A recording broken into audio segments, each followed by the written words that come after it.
branch. ইফালে মুখ্যমন্ত্ৰী মিৰাৰ বিৰুদ্ধে কৰা মন্তব্যক লৈ সৰব হৈ পৰিছে IUDF। মুখ্যমন্ত্ৰীৰ বিৰুদ্ধে ৰাষ্ট্ৰপতিলৈ IUDFৰ অভিযোগ পত্ৰ। মুখ্যমন্ত্ৰীৰ উচতনিৰ বাবে মিয়াৰ ওপৰত হৈছে আক্ৰমণ। সাম্প্ৰদায়িক সংঘাত সৃষ্টি হ'ব বুলি আশংকা IUDFৰ। NSAৰ অধীনত মুখ্যমন্ত্ৰীক আটক কৰি নিৰ্বাচন অনুষ্ঠিত কৰাৰ দাবী। ২৬ৰ নিৰ্বাচনী বৈতৰণি পাৰ হ'বলৈ মুছলমানক টাৰ্গেট কৰিছে মুখ্যমন্ত্ৰীয়ে। সংবিধানে সংখ্যালঘুক দিয়া অধিকাৰ ভূলুণ্ঠিত কৰিছে চৰকাৰে।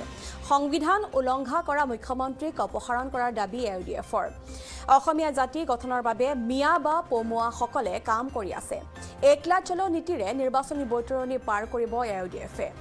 বিৰোধী ঐক্যমঞ্চ একত্ৰিত হোৱাৰ বাবেও সুখী IUDF। সংবাদমেল সম্বোধন কৰি এই দাবী বিধায়ক আমিনুল ইছলাম আৰু আশ্ৰাফুল হুছেইনৰ।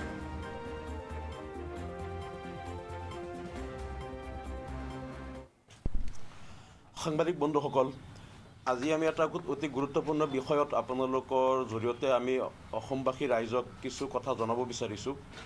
প্ৰথম কথাটো হ'ল যে অসমৰ মুখ্যমন্ত্ৰী ডক্টৰ হিমন্ত বিশ্ব শৰ্মা ডাঙৰীয়াই আগন্তুক নিৰ্বাচনত পুনৰ ক্ষমতাত অধিষ্ঠিত হোৱাৰ কাৰণে তেখেতে সংবিধান বিৰোধী আৰু গণতন্ত্ৰ বিৰোধী কিছুমান কথা বতৰা আৰু কাম কাজত লিপ্ত হৈ পৰিছে, যিটো অসমবাসীৰ কাৰণে অতি দুৰ্ভাগ্যজনক।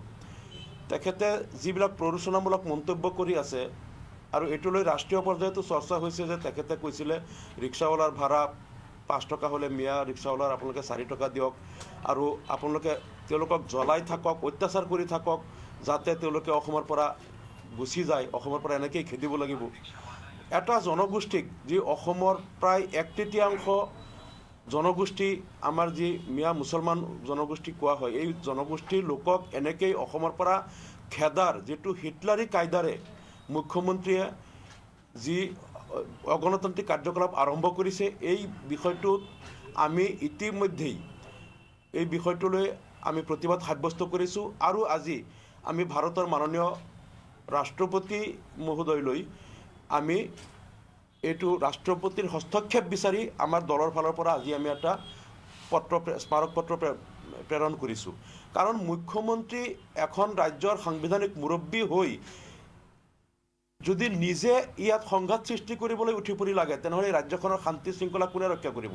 যি মুখ্যমন্ত্ৰীয়ে নিজে কয় মই যিমান দিন মুখ্যমন্ত্ৰী হৈ আছোঁ মই মিয়াক কষ্ট দিমেই, মই জ্বলাই থাকিম, আৰু অসমবাসীকো প্ৰৰোচিত কৰে যে আপোনালোকে ৰাতি ১২টা বজাত হ'লেও ওলাই যাওক, মিয়াক আপোনালোকে কষ্ট দিবলৈ ৰাতি ১২টাত গ'লেও মোৰ ফালৰ পৰা আপত্তি নাই, পাৰ্মিশ্যন দি আছে।